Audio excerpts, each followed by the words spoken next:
Welcome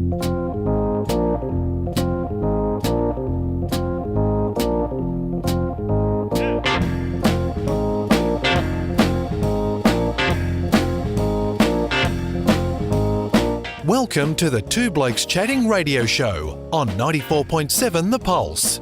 Music, interviews, news and, well, Two Blokes Chatting. Now, here are the two blokes. Robert Cameron, we have yet another talented person on the telephonic device. Who have we got now? We do indeed. I'm using my well-known Modewarre connection to get a few reasonably good quality guests, and there's none more highly qualified than this one. I was going to say there are no guests. No, there's plenty of them. Kath Vickers is the coach of the Modewarre netball team, and like Tegan Phillips, she's having some downtime at the moment, but with a difference. Kath, good morning to you. Hang on a minute. Why don't I do that? How are you, Kath? That better? Yeah, good. We've got you now. Neil forgot to turn the microphone on. on. I was doing some research. Sorry. Great to have you aboard again. We spoke to you during the last netball season when things were up and about, and your team, Modewarre, were one of the fancied teams in the competition. Didn't quite get the chocolates last year, but you've had a bit of success at the club. How do you like it out there in that little country dwelling? Oh, well, you definitely know that I love it out at Modder. This is my 5th year now. Hopefully we get on the court. But, yeah, I love it. It's just a great atmosphere. Everyone's there for each other, and it's great to just know everyone and walk in, say hi to 20, 30 people and feel like it's your second home, really. So it's really, I love it out there, and I can't see myself going anywhere else unless I move away. So, yeah. Which is always a possibility. And the other thing that I like about it is it's not so much just the interaction with the netball girls, that there's definitely a good cross-pollination of the footballers and netballers having great respect for each other, and some of the support that you girls received on court during final series has just been extraordinary with support from the footballers. Oh, yeah. And it's a big push from the netball side and the football side to support everyone and to be involved with the whole club. It's not just you go and play your game and you go home. It's get there early, watch the juniors, watch the seniors, watch the footy, just get around everyone and be involved. And that's a great community club, and that's what everyone loves to be a part of, is to be involved with the whole club rather than just your own little part of the club. Kath, it's Neil. Hi. Welcome to the Two Blokes Chatting radio show. I guess the one thing that pops into my mind, I've been out to Modewarre a couple of times to watch games of footy or cricket or whatever out in that part of the world, and I guess the thing that you notice straight away is that there's a distinct lack of houses. As far as the eye can see, there are no houses. And I guess that means that the club has to be, I'll use the term more attractive, you know what I mean, in so much as if you talk about a Newtown Chilwell or someone, people walk out of their house, cross the road, they're there. People have to make an effort to get to Modder, and therefore that means it has to have more going for it, I would have thought, than the club that you can walk to. Yeah, well, as I said, the community feel, and I went there because a friend was playing there, and then, I was speaking to another friend, and then they come out, and once you get involved with the club, it's a club that you want to be there for a long, long time. And, well, I guess our juniors are probably, that's where our juniors fall down a little bit, is because there aren't as many houses as what of Torquay or one of those big catchment areas. So we've got to try and get them in other ways through friends. And then seniors, you can sort of get them through friends as well, but also Deakin. So it's only, 10-minute drive from Deakin Warm Ponds, and that appeals to some people, and then it's word of mouth. Oh, that's a great club. They're really inclusive, and then it sort of filters down from there. So, yeah, it's we sort of have to go a bit more extra than I think, Newtown Chilwell and those ones have already going for them in terms of location. And it's not only 10 minutes, it's 10 minutes away from the traffic rather than 10 minutes into the city of Geelong, although as we came into the studio this morning, it might as well be. There's literally no cars on the road. But under normal circumstances, a uni student who finishes at 4 o'clock and wants to get out to training doesn't want to then have to take on Latrobe Terrace. It's got that advantage as well. Yeah, exactly. Yep. Kath, we talked with Tegan Phillip about pathways in netball. Just go back to the very start. How did your career start in netball? And I know you played pretty high-level stuff, so how did the pathway open up for you? Well, I grew up down, I don't remember if you know this story, Nick, but I grew up down Princetown. Beautiful part of the world. Yeah, and played for Simpson in my juniors, and then played at it was called the Western Region, in the Western Region team. That's sort of how they did the talent identification back then, is that they came to regional tournaments and they sort of identified talented people that way. And then I got an invitation to go up to Melbourne in the under-15s and made the Victorian team for under-15s, and then sort of progressed through that way, 15s to Victoria, and then under-17s to Victoria.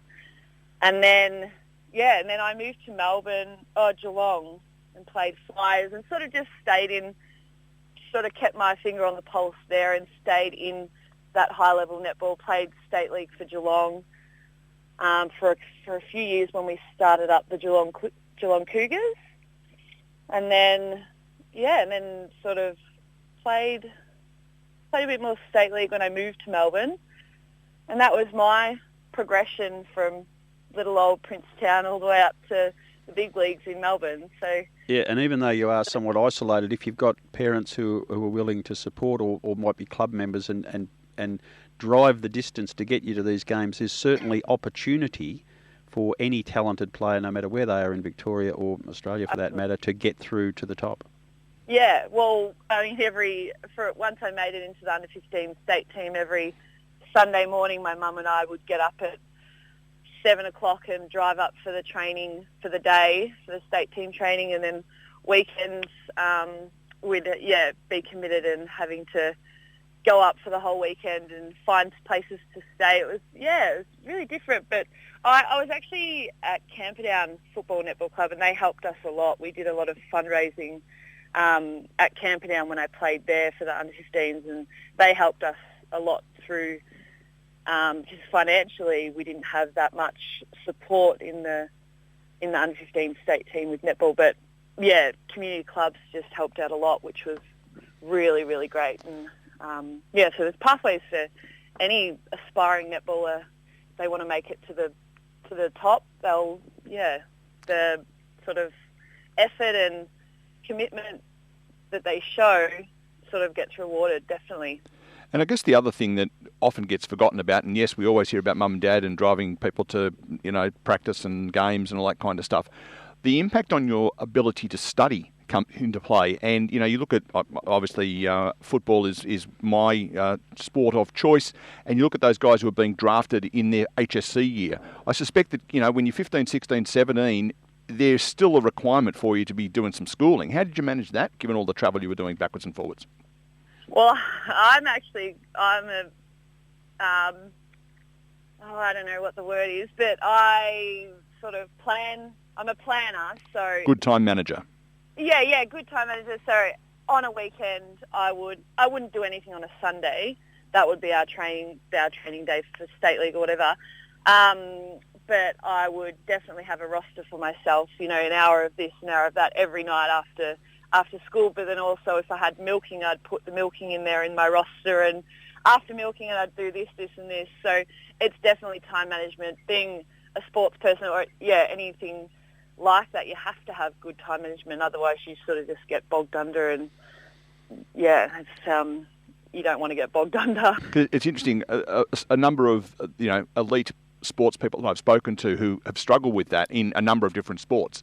The big question is, are they good at what they do because they're really good time managers, or are they really good time managers because they're really good at what they do, or A and B together? Yeah. And I suspect it's a bit of A and B. Oh, for sure. A and B, definitely. Coaching at Modewarre, I'm still working full-time.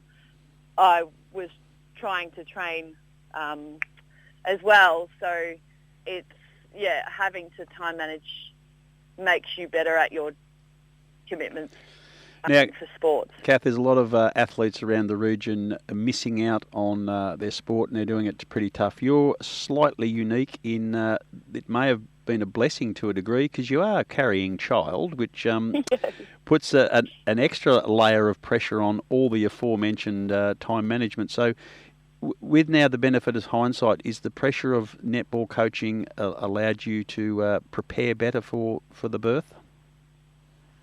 Yeah, definitely. We've already, my partner and I, when the netball season the full season was going ahead, we've spoken about our strategies and how we're going to be great parents and still be able to commit fully to the club. So we sort of had a little plan that we were going to set forward, but now it's sort of it's a bit of a silver lining, this all happening. So getting to relax a bit more before we have a little bundle of joy joining us.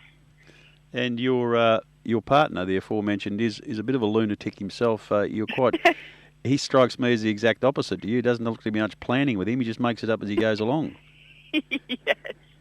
Yes, he's a funny man. He's the B grade coach for those who didn't know. Yeah, it's an interesting combination that you've tag team. When you say he's a B grade coach, what you mean is he's a coach of the B grade side. He's not a B grade coach. Yeah, sorry. Yes. Yeah, no, because that's just gone to air, and he's listening. You're in serious strife when you get off the phone. Yeah. No, he's the B grade netball coach, and he loves it. He learns. When I started coaching this year, he's learning a lot, and I'm learning a lot. I've got a mentor helping me this season, when the season goes back, hopefully, Lachlan Carla, and so we're both learning a lot, and we're sort of hopefully, and if next year we can sort of take that and run with what Lockie's taught us. So yeah, no, it's been enjoyable. It's an enjoyable start of the year when we were out training and learning lots. So, have you done the baby names yet? Yeah, we've got one girl's name and one boy's name. The boy's name's Warren, as in Modewarre. There was the first idiot baby's been christened Sanitizer. Is there any chance you might go down that path? Oh, should I call it Corona and then middle name Virus? Yeah. Well, there was a song in the 70s called My Corona. Yeah. Or was that Sharona? No, that might have been Sharona. Yeah, okay. No, I'm sure there'll be some weird and wonderful names come out of this era, but with all the other skills that you mentioned about time management, how are you managing this unusual time, Kath? Are you finding it easy because you are good at that? Yeah, well, I'm a teacher, so we're obviously working from home online, and I've made myself a schedule so I stick to it and have recess when I'm supposed to have recess and lunch, and then do certain things at certain times of the day just to keep your mind ticking over. And I miss being socially active. I'm a very socially active person and getting out and about. I miss it, but it is good. It's sort of good to recharge and have time to yourself to reflect and think about, this is actually what I want to do. And you sort of, you think about what's more important in life, all those material things that you might have thought were important are not as important now that you sort of have had time to reflect. Kath, just on that before I let you go, there's been a lot of compliments come back from parents during this time about the quality of teaching, and I know there's teachers that go above and beyond with these home teaching classes, but also when parents have had more access to their children, they realise how tough a gig a teacher's got during the years. Are you sort of feeling that there might be a whole new view of the teaching fraternity after these unusual times? 100%. I couldn't agree more that parents will now realise, hang on a second, teachers actually do a fantastic job. And I think for a little while there might have been some parents thinking that they could run what the teachers are doing and trying to tell them what they can and can't do with their children, if that makes sense. Yeah. But now hopefully parents can see it's a bit more, teachers kind of know what they're doing, so just let them do what they are trained to do. And we've got, I work at two amazing schools, and we've got really, really good programs online. It was a touch and go for a little bit, but then our leadership team from both schools has been just on it straight away, and everything's gone off without a hitch. Yeah, I think the prominent thing that's come out is that parents have learnt that parenting and teaching are totally different, and they might have a skill for one, but they definitely don't have it for the other. And I think you guys are are starting to probably get the kudos that you deserve a little more broadly across the community. So well done, and I imagine you'd be pretty damn good at what you do with your organisational skills. Oh, thanks. Good on you. Thank you so much for your time. It's great to have you aboard. Good luck with Bubs, and we look forward to seeing you back in the maroon and blue not too far down the track. Yes, hopefully soon. Thank you so much for having me. It's an absolute pleasure. Thanks, Kath Vickers, coach of the Modewarre Netball Club, two-time premiership player out there, and much loved and respected girl across the club. I was saying about the footballers, they get along, and Barricade, she's one of the favourites. Extraordinary player. She netball girls tend to get pigeonholed in certain spots. They might play two, but I think she's played in all but one position on the court in her 5 years at Modewarre, and plays them all well. She's an outstanding talent, and easy to see how she got to the level she did in rep stuff, and a great bird. Great to have her on board. And we've got another one coming up very shortly, and I'm looking forward to the chat with you, the guests that you found. It's three pretty outstanding young ladies we've had on.